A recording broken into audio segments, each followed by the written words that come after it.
마무 스캔스. 안녕하세요. 오늘은 베이직 3강 볼린저 밴드에 대해서 말씀드리도록 하겠습니다. 제가 최근에 계속 뉴스를 올리고 있어요. 유튜브에 뉴스를 올리고 있으니까 여기 상단에 유튜브 버튼 누르시고 구독 누르시면 뉴스 받아보실 수 있어요. 뉴스가 40초짜리로 짧습니다.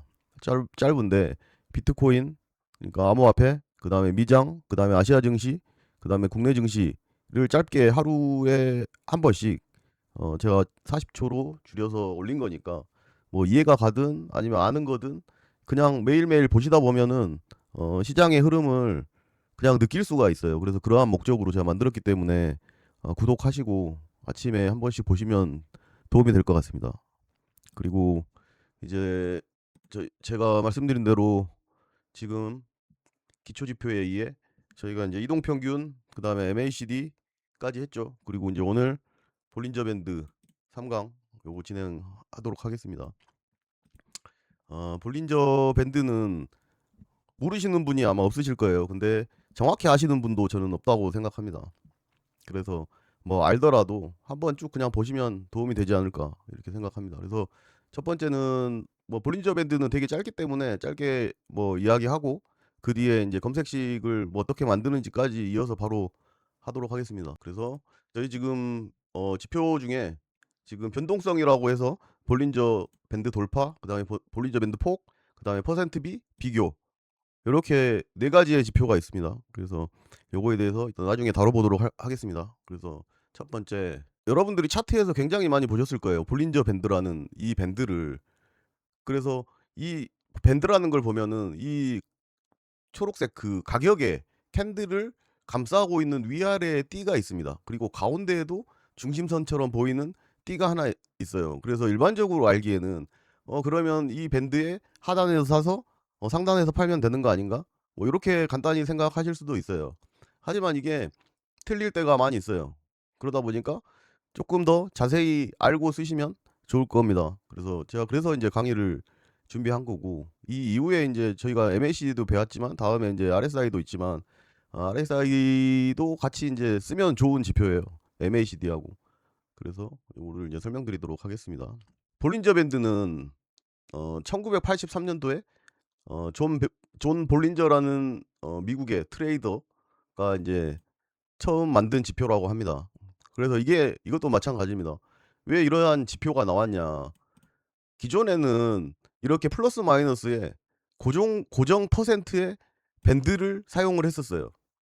그러다 보니까 이 시장의 변동성이라는 게 매일 바뀌고 있는데, 그죠? 시장의 변동성은 매일 바뀌는데 이 범위는 계속 똑같은 거예요.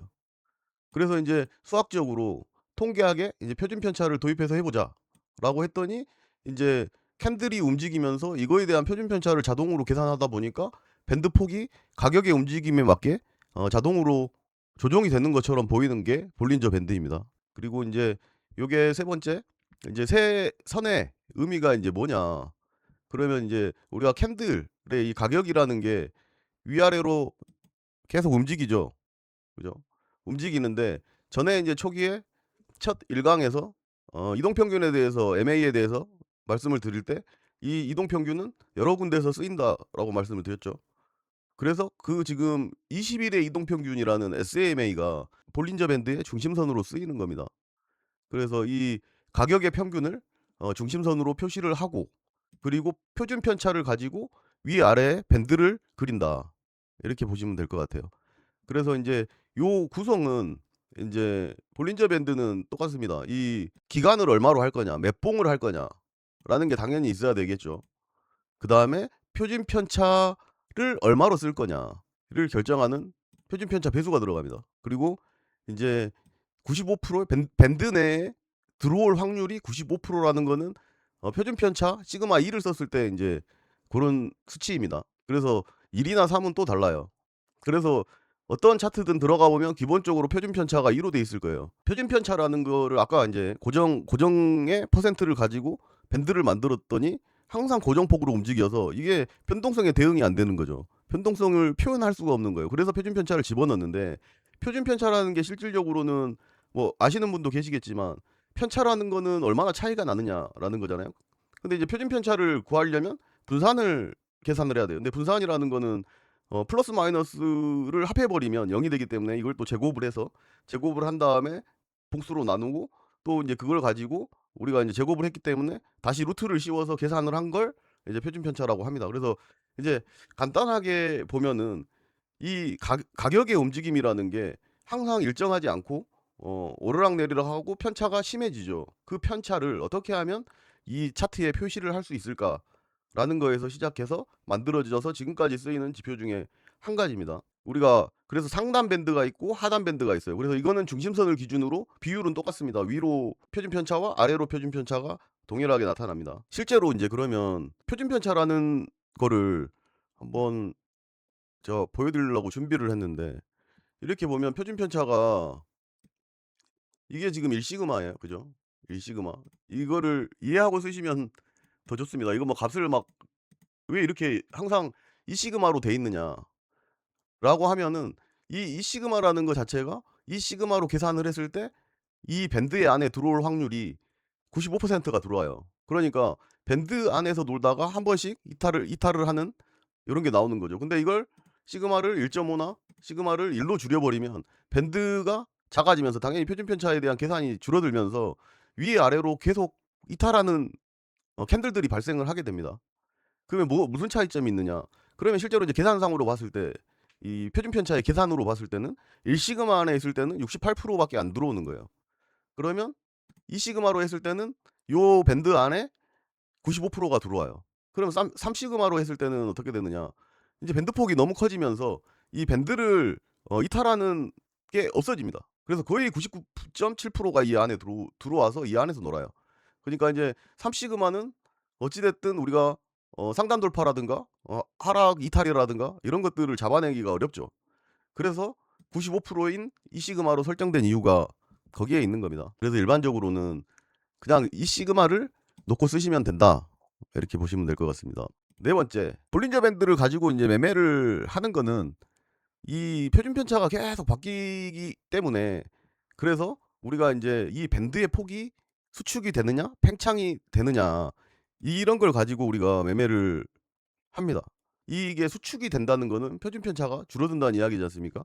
그러면 캔들들이 고만고만한 것들이 모여 있다는 거예요. 근데 이 밴드라는 거는 수축과 팽창을 반복을 하게 돼 있습니다. 그러다 보니까 수축을 한 다음에는 다시 팽창을 하게 돼 있는 거예요.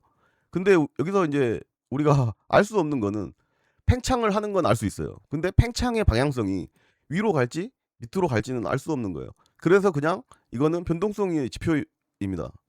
여기에 인제 다른 지표들을 써야 되는 이유가 고런 거에 있는 거예요. 그래서 인제 이렇게 인제 수축이 많이 일어난 구간을 영어로 인제 스퀴즈가 발생했다라고 하는 거죠. 그래서 스퀴즈를 이용한 매매, 단타 매매 뭐 이런 매매들이 있는 겁니다. 그래서 인제 검색기에서도 인제 이런 매매 방식이 있어요. 뭐 그런 방식은 이따 뒤에서 좀 설명을 드리도록 하겠습니다. 인제 볼린저 밴드의 퍼센트 비라는 지표가 있습니다. 퍼센트 비. 이제 볼린저 밴드는 시그마 E의 표준 편차를 가지고 인제 그래프가 그려졌지 않습니까? 그려졌는데 그러면 지금 현재 가격이 밴드 안에서 밴드 안에서 어느 정도의 위치에 있는지를 즉각적으로 알 수 있는 지표가 퍼센트 B라는 지표입니다. 그래서 퍼센트 B라는 거는 어 베 볼린저 밴드의 폭이 넓든 좁든 상관이 없어요. 그 폭 안에 나의 현재 위치가 중요한 거예요. 그래서 이 퍼센트 B라는 지표의 파라미터는 0 그다음에 1 0.5 뭐 이렇게 볼 수 있겠죠. 계산 방식이 전체 밴드에서 현재 값 빼기 하단 밴드의 비율입니다. 그러니까 0 이다. 0 이다 그러면 우리 지금 현재 가격이 밴드 하단에 붙어 있다고 보시면 돼요. 그래서 이 수치만 보면은 '아 밴드의 하단에 지금 현재가가 있구나.'라고 할 수 있겠죠. 하단을 이탈했다. 그러면 0 보다 작아지겠죠, 값이. 그리고 지금 밴드의 상단에 붙어 있다. 그러면 퍼센트 비의 값은 1이 됩니다. 중간쯤에 있다. 그러면 0.5라고 보시면 돼요. 그래서 0, 1, 0.5 이렇게 보시면 되는 거예요.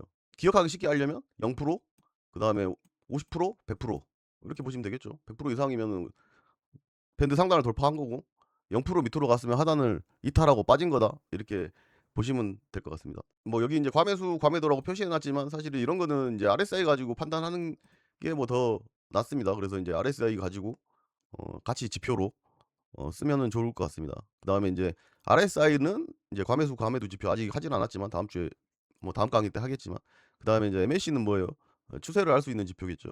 그래서 인제 볼린저 밴드 자체가 방향성을 알 수 없고 수축과 팽창, 변동성만 확인할 수 있는 지표이기 때문에 여기에서 과매수와 과매도를 RSI로 같이 확인을 하거나 또는 같이 MAC들을 가지고 추세를 확인하는 방식으로 같이 조합을 해야 좀 더 우리가 원하는 고런 이제 검색식을 만들 수 있겠습니다. 그래서 그렇게 해야 인제 더 좋은 종목을 우리가 추출해 낼 수 있는 거예요. 일단 뭐 지금 이제 볼린저 밴드를 가지고 그러면 뭐 어떤 식으로 우리가 이제 검색식을 만들 거냐.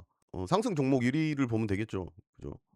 그래서 지금 요런 구간이 이 볼린저 밴드의 수축과 팽창이 요렇게 일어나는 거예요.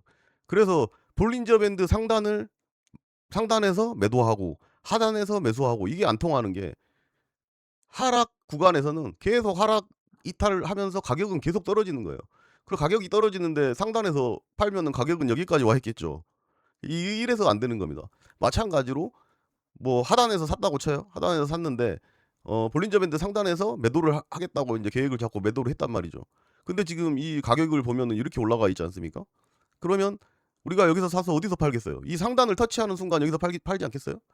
그러면 우리가 이 최대의 수익을 먹지를 못하고 여기서 매매하고 끝나는 거예요 그냥. 그래서 볼린저 밴드는 어 변동성을 그냥 표현하는 그런 지표다라고만 보시면 되고, 이 폭에서 하단에서 사서 상단에 팔고 하단에서 사서 고거는 횡보 구간에서 그렇게 하는 거고, 이렇게 가격의 움직임이 상승과 하락과 상승이 이루어질 때는 고런 매매는 되게 위험한 매매가 될 수 있습니다.